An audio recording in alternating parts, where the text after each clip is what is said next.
Hello, and this is my presentation on the effects of different seaweeds on the feeding rates in sea urchins. And this is a look into the experimental process and the lessons learned. This is by Melo, and the images in this presentation are owned by the respective owners. So why do we eat food? Specifically, we eat food to gain different types of nutrients, as well as to get energy for our cells, to be able to run specific chemical processes that allow us to survive. So nutrients are very necessary within the ecosystem, and the nutrients are often created by the primary producers and are eaten by consumers and are transmitted throughout the ecosystem.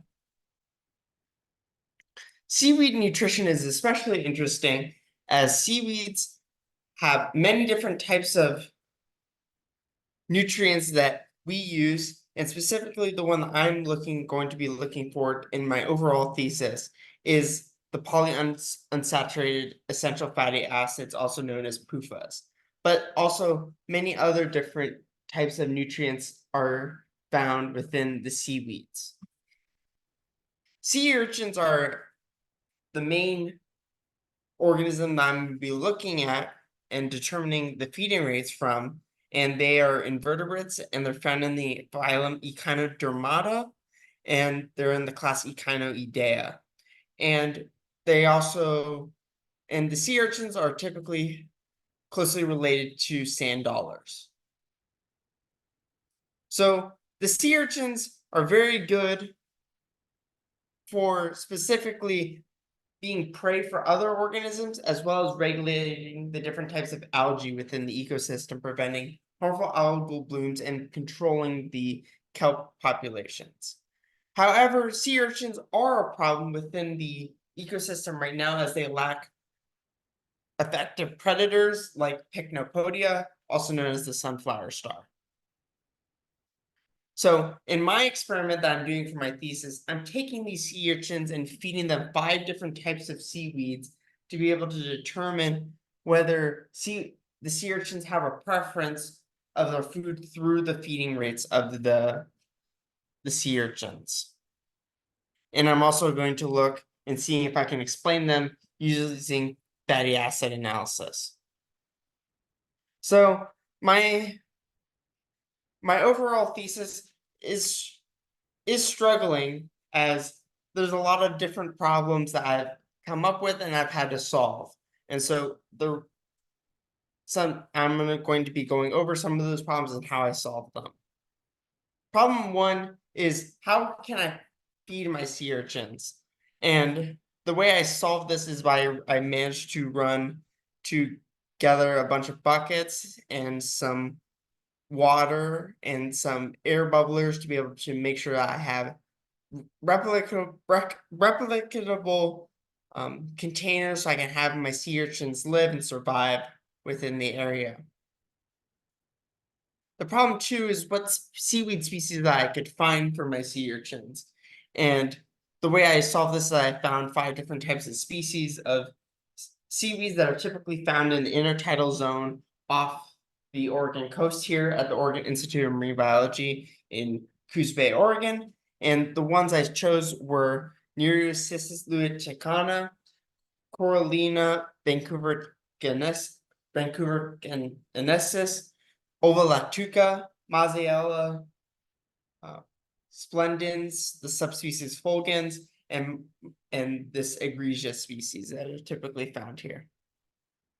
So I collected these sea urchins at South Cove, utilizing some scrapers and a bucket, and I managed to transport these over to the Oregon Institute of Marine Biology and ran my experiment by feeding them these pucks, which are the 12-hole punches that are around 1 to 2 centimeters long, and I fed them and tracked their feeding for 8 hours a day and monitored what they were doing. So I ran my experiment.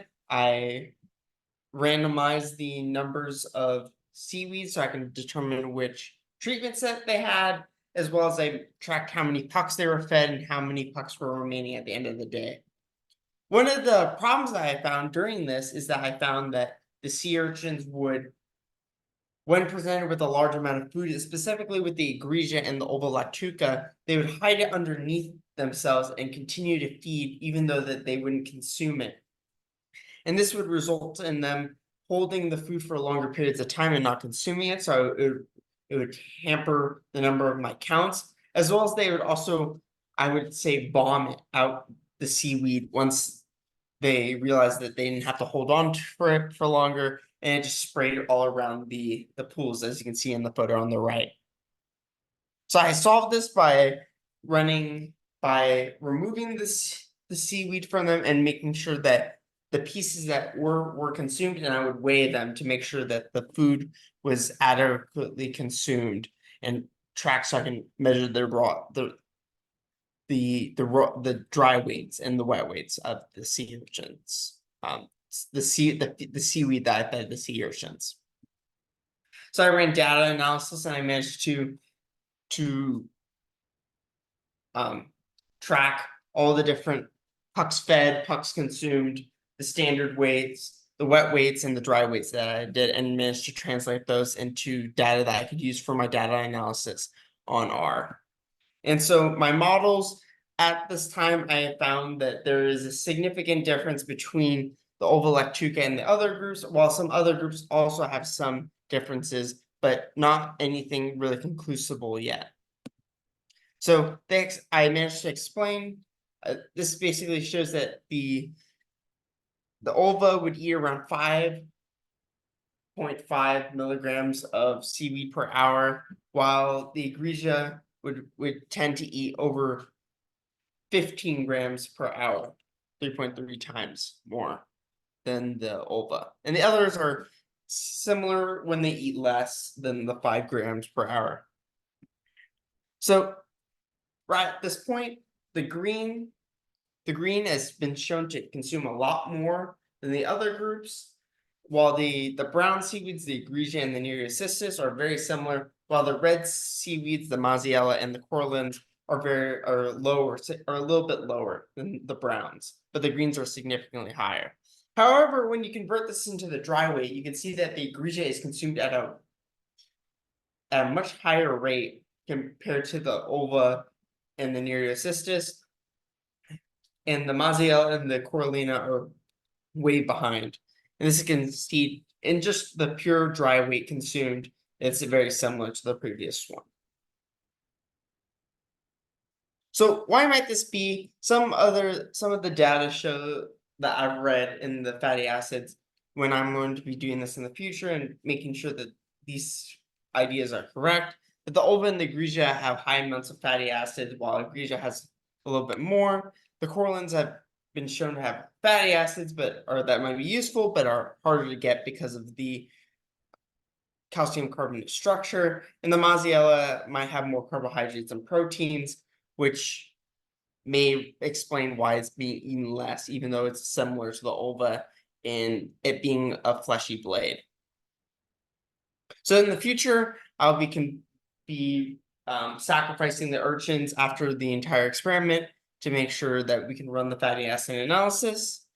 And this presentation as a whole shows the importance of running these tests and being able to solve problems, as well as understanding the beginnings of the sea urchins and what their feeding rates are on different types of seaweeds. And I'd like to thank you for listening to this presentation.